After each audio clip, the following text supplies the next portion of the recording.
Selamat petang, salam sejahtera. Terima kasih karena bersama dengan saya di Nazlin Unity Channel. Kita ingin ucapkan tahniah syabas kepada Perdana Menteri kita Anwar Ibrahim dan Kerajaan Malaysia atas kejayaan satu lagi kejayaan besar yang telah diperoleh oleh beliau. Hari ini disahkan seorang lagi ahli parlimen daripada Perikatan Nasional dan tentunya daripada Parti Bersatu dengan berani dan nekad telah memberitahu bahawa mengesahkan bahawa beliau menyokong Datuk Seri Anwar Ibrahim, dan menurut ramalan daripada netizen, mereka meramalkan 10 orang lagi bakal menyusul selepas ini dan mungkin esok atau lusa. Ahli Parlimen Bukit Gantang pula telah menyokong Datuk Seri Anwar Ibrahim hari ini. Seorang lagi ahli parlimen daripada Parti Bersatu iaitu Syed Abu Hussein Hafiz Syed Abdul Rafasal Perikatan Nasional Bukit Gantang menyatakan sokongan kepada bekas Perdana Menteri Datuk Seri Anwar Ibrahim ketika persidangan Dewan Rakyat hari ini. Sokongan itu dinyatakan beliau ketika waktu pertanyaan-pertanyaan Perdana Menteri PMQT. Yang menjadi menariknya isu kali ini ialah beliau bukan menyatakan secara sidang media, bukan juga melalui surat tulisan di Facebook atau di Twitter lagi, tetapi kali ini yang paling menyakitkan kepala ahli parlimen daripada Bersatu dan pastinya Perikatan Nasional ialah secara terang-terangan dia menyampaikan hasrat menyokong, bahkan nekad menyampaikan sokongan kepada Anwar Ibrahim di Dewan Parlimen sendiri. Bukan calang-calang tindakan ini. Dan yang lebih menarik perhatian kita ialah apabila beliau berkata dengan ini Bukit Gantang mengisytiharkan sokong Tambun Perdana Menteri yang ke-10 dan gagasan kerajaan Madani. Saya sendiri bersedia untuk memberi dan membantu kerajaan mewujudkan masyarakat madani menangani kenaikan harga dan kos sara hidup dengan mengambil ikrah Nabi Yusuf, kata beliau yang menjadikan ahli parlimen kelima menyatakan sokongan kepada Perdana Menteri yang ke-10. Kalau sebelum ini ada yang menyatakan ianya akan terhenti dengan persidangan agung Bersatu baru-baru ini, rupa-rupanya ianya makin lama makin menjadi masalah dan barah besar dalam Parti Bersatu khususnya Perikatan Nasional. Minggu lalu Syed Abu Hussein telah menyatakan pendiriannya akan menyokong Anwar sekiranya peruntukan disalurkan ke kawasan beliau. Pagi ini pula beliau dilihat berjalan bersama Anwar Ibrahim di bangunan parlimen. 4 ahli parlimen sebelum ini menyatakan menyokong Anwar Ibrahim ialah Kuala Kangsar, Labuan dan juga Gua Musang dan Jeli. Hari ini yang kelima akhirnya diumumkan.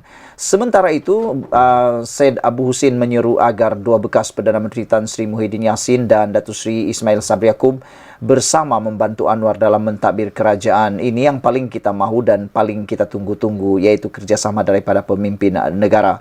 Demi negara tercinta, kata beliau, saya minta Tambun dan Pagoh bera buang yang keruh, ambil yang jernih, bersama membantu Tambun bina masyarakat madani, kata beliau. Dan saya jangkakan kalau ini yang berlaku, maka negara Malaysia akan bangkit semula menjadi harimau Melaya yang disegani dan menjadi berngaum sekali lagi di Malaysia. Kepada ahli parlimen pembangkang, kata beliau, marilah runding sebaiknya dengan kerajaan seperti persefahaman bera Perdana Menteri, katanya lagi. Saudara-saudara sekalian, kalau kita masih dapat mengimbau semula, bera semasa menjadi Perdana Menteri iaitu Ismail Sabri Yaakob telah membuat MOU dengan Anwar Ibrahim, dan kenapa Perikatan Nasional tidak meniru perkara itu? Jangan tunggu sampai semuanya ahli parlimen sudah menyokong Anwar Ibrahim baru terengadah. Sekian dulu untuk kali ini. Jangan lupa tinggalkan komen Anda, tekan butang subscribe. Kita jumpa lagi. Bye-bye. Selamat pagi, salam sejahtera. Terima kasih karena bersama dengan saya di Nazlin Unity Channel. Timbul persoalan besar. PAS akan kalah dalam PRK Kemaman. Dengan pendedahan ini, ada yang menjangkakan PAS akan kalah mengejut di PRK Kemaman. Apa yang menyebabkan PAS bakal kalah mengejut di PRK Kemaman? Ikuti terus ulasan kali ini. Dipetik daripada BH Online, Penoroka Felda mengharapkan PRK Kemaman akan mengubah nasib, fasiliti dan infrastruktur yang telah uzur di Kemaman.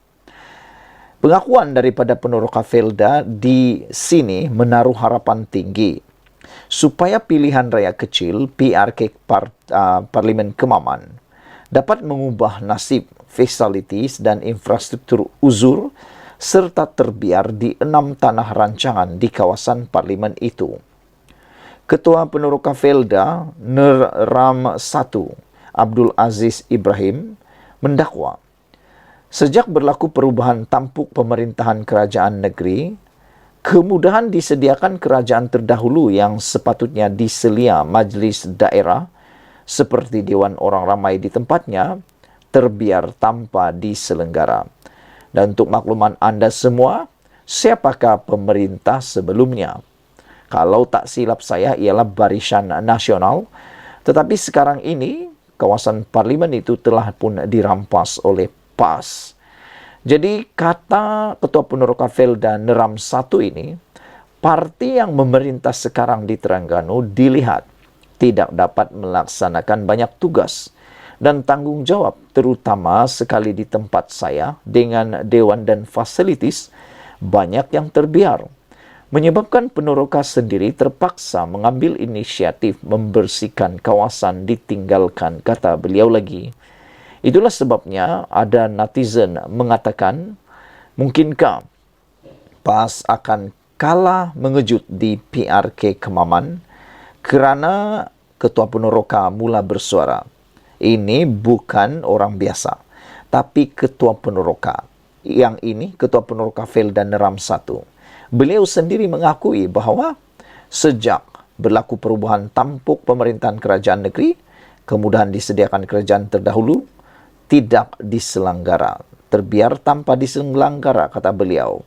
Dan selain daripada itu, beliau juga mengakui secara berani bahawa parti yang memerintah sekarang di Terengganu, yaitu PAS, dilihat tidak dapat melaksanakan banyak tugas dan tanggung jawab. Terutama sekali di tempat saya dan dewan dan fasiliti banyak yang terbiar, kata beliau, menyebabkan Peneroka sendiri terpaksa mengambil inisiatif membersihkan kawasan yang ditinggalkan. Sebelum ini, perkara sedemikian tidak pernah terjadi kerana dewan dan masjid terjaga, malah sentiasa penuh dengan aktiviti, katanya. Daerah Kemaman yang terletak di Selatan Terengganu itu mempunyai 6 tanah rancangan Felda dengan jumlah pengundi hampir 20,000 daripada keseluruhan 141,790 pengundi yang layak bagi PRK itu. PRK Kemaman menyaksikan pertandingan 1-1 antara calon Barisan Nasional BN Tan Sri Dr. Mohamed Afandi Raja Mohamed Noor dan Menteri Besar Terengganu Datuk Sri Dr. Ahmad Samsuri Mokhtar yang mewakili PAS. Suruhanjaya Pilihan Raya SPR menetapkan 2 Disember ini bagi hari mengundi untuk PRK Parlimen Kemaman yang diadakan susulan keputusan Mahkamah Pilihan Raya Terengganu pada 26 September lalu membatalkan kemenangan calon PAS C. alias Hamid pada Pilihan Raya Umum PRU 15.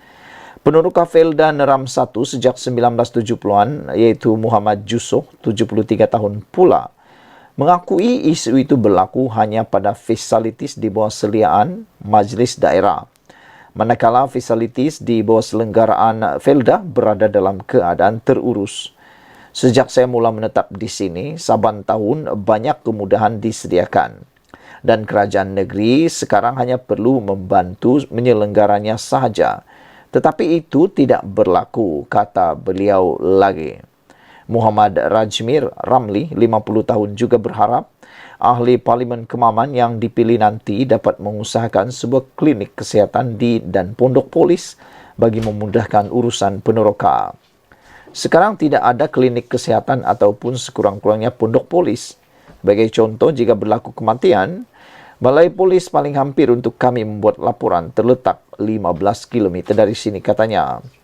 Sementara itu, pengerusi Felda Datuk Sri Ahmad Sabri Cek berkata PRK Kemaman ini adalah peluang bagi Peneroka memilih wakil rakyat yang boleh memberikan fokus sepenuh masa kepada pengundi di kawasan itu berbanding individu yang mempunyai komitmen lain.